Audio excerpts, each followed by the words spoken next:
Hi everyone, it's just Mr. Simpson again, and we are continuing on with Asher and the Spirit Bird. And last time we got to page 109, which is chapter 17. So we're going to kick it off from there, okay? Alright, here we go. Our progress to Kasir is painfully slow. For the next few days, we pick our way along rough, half-made paths, trying to keep the road in sight as much as possible. We shelter under trees and scavenge what food we can from villages and fields, and refill our water bottles at every opportunity. My stomach feels like it has a huge hole in it that will never be full again, and all I can think of is how fantastic it would be to have a whole pile of Mars fresh naan that puff out steam when you break into them, stuffed with milky paneer, instead of eating only the tiny berries we found. I'm starving. Have you got anything else to eat in your bag? Asked Javon, stopping by a tree, his cheekbones making sharp hollows in his face. If only. I stopped beside him, my legs shaking. There aren't even any chickens about. At least around Gallipore we could pinch a few eggs. I know they were disgusting raw, but that kept us going. Yeah, but that was ages ago. He twists to face me, and the sudden shock of seeing the way his collarbone juts from his t-shirt makes me wish I had something to give him. Just think, when we get to the temple, we can have a pilgrim's meal. When we get to the temple, that's what you keep saying. It's not my fault. I'm hungry too, you know. As each night falls and the moon gets smaller, it reminds me that I have much time left to find Papa. It's only 5 weeks until Diwali, until Mum gives up on our family and decides to go. Even though I've stuffed leaves into my shoes, my blisters have turned into bloodied scabs and rub even more. Sharp stones push along the worn soles, stabbing at my feet, and my swollen ankle is covered in a multicoloured bruise.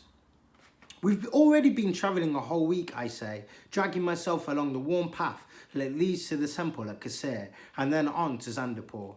Why is it taking so long? I've had enough, says Javon, breathing quickly, giving a noisy cough. We have to keep moving. The police won't have given up. They'll be looking for us, even up here.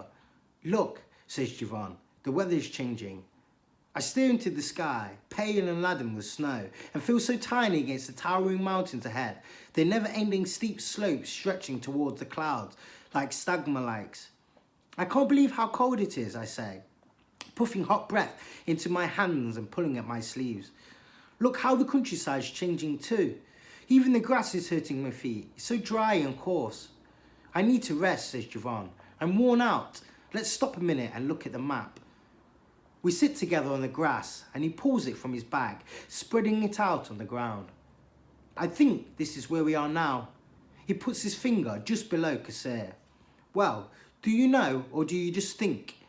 My question sounds more spiky than I mean it to. I'm doing my best to navigate. You can look at the map as well, you know. I tried to console myself and make a point of speaking more gently this time. I'm sorry, we're both tired. Is that the village we passed earlier this morning? Yes, he says, examining the map more carefully. I'm sure it is. It doesn't look like there are any more villages between here and Kasir. I traced our journey so far. And look, the path goes towards that huge forest, and Kasir and Zandapur are beyond that. There will still be the odd house, families who keep goats, that sort of thing. I peel the pumps off my feet and touch the mess of bloodied raw blisters, wincing as I squeeze them back in. You're right. I clamp my teeth hard to stop myself from crying. I'm sure we'll find shelter if the weather gets bad. Shall we get going? If I sit still for any longer, my feet will give up. I limp along, following the path as it gets steeper and steeper. We're so incredibly high, it makes my head spin when I glance back at the villages we've passed, like tiny specks now. In the distance, I can see a lake, so far away, but still shimmering like a vast mirror, bordered by the lush green grass of the lower slopes. If I squint, I can just make out a fishing boat with a tiny sail, gliding slowly across the water, as if it's being pulled by magic. I force myself forward, feeling my muscles stretch taut with each new step. I round a corner in the path and my eyes light up. Look, Javon! A string of prayer flags flutters in the cold breeze like red flames sent to keep us warm. Come on, that means we're going in the right direction. Javon is looking really pale. I'm so tired, he says, leaning against a wild fig tree. I grab his arm and pull him along. We can play our favourite game. Perhaps this will take our mind off the walking. What would you most like to eat? A big plate of chicken cooked in the tandoor, he says breathlessly, with a squeeze of fresh lime juice all over it. Do you remember when we helped Papa dig a fire pit on the grazing grounds and cooked a chicken together and then camped out? Yeah, it was great. What about you? Wheezes Javon, slowing down again. 3 of Mars soft potatoes pâturée, washed down with a big glass of mango lassi, then maybe 1 or 2 sweet jambeya. My stomach gives a hollow growl. I thought you wanted to get to Sandapur as soon as you could, says Javon out of the blue. Maybe we should have gone straight there on the road. He stops walking and sits on a log to rest. We could have been there by now. What is wrong with you? You know exactly why. The police are hunting for us all over the roads. I kick loose rocks down the path. You're being so difficult. I swivel around and walk ahead, leaving him behind. When I turn to look for him, he's hardly moved at all. Why don't you just go back to the last village, I shout. I can go on by myself. Maybe I will. His words catch hold of the breeze and follow me up the path. Guilt winds itself around me and I wait while he catches up. He doesn't look well at all. My legs are aching, he says, and my temper flares again. So are mine, it's just the walking. You saw my feet. We've got to keep going, Javon. Why does he keep arguing? I've had enough now. I'm tired as well, but I'm not complaining. I fling this last sentence at him. Walk as slowly as you want, I'm going. I can see the forest ahead and hobble on without looking back.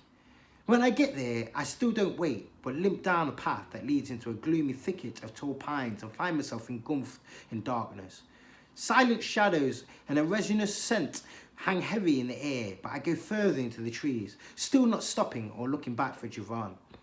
A twig cracks beneath my foot, the sound sending strange sounding birds squawking through the forest. And that's when I come to my senses. What am I thinking?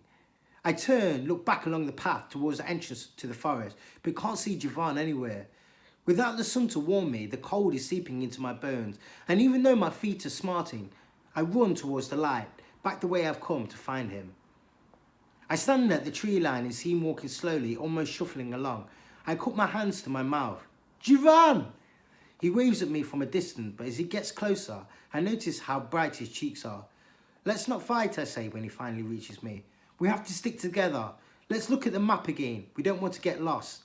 I shove my hand into his bag and try to grasp it, but my fingers come out empty. Javon, are you sure you put it back last time you looked? Yes, Shasha, I'm sure I did. What about you? You lost yours in a puddle even before we started the journey. I empty the whole bag on the ground, then rummage through my own. I can't find it anywhere. One of us have left it somewhere and it's probably blown away. Now we'll have no way of knowing where we're going. My stomach stabs with panic. How are we going to get to Papa on time now? Javon looks at the sky. Well, we know we're heading north and the sun is over here. He lowers his head. We have to go through the wood, that's for sure. I remember it from the map. We'll carry on and then when it gets dark, I'll use the stars to make sure we're still going north. I tell myself not to panic. Javon can read the stars as easy as storybooks. Of course we won't get lost. We don't speak, just continue into the forest, keeping to the pine needle covered tracks until we're swallowed by the shadow of the darkest green.